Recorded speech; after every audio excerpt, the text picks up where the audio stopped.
Zerua oskarbi eta temperatura altua, gaur uda-udako giroa izan dugu eta lako eguraldi onarekin Donostiar ugari joan dira hondartzara.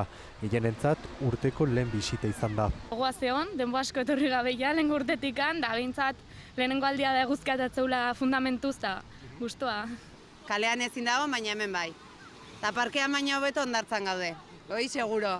Hemen naizia egin hobeto, eta zestela eguzki gehiagi jotzeu eta keba ondo. Zurriolan asko eta asko kolorea hartu nahian, beste batzuk pasioan eta ausartenak uretan ere sartu dira, oraindik ohi baino hotzagoa dagoen arren. Ez da inotza ura, ez.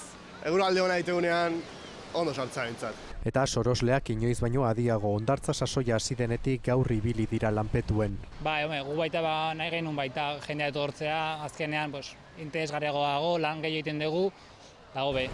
Nahiko beteta baita hondartza ondoko terrazak ere eta Gipuzkoatik Bizkaira orain. Ereaga hondartzan ere jende ugari izan da, eta inguruetan oinez edota bizikleta gainean bat baino gehiago. Bihar ez da hondartzarako eguraldirik espero, bai ostera asteburuan.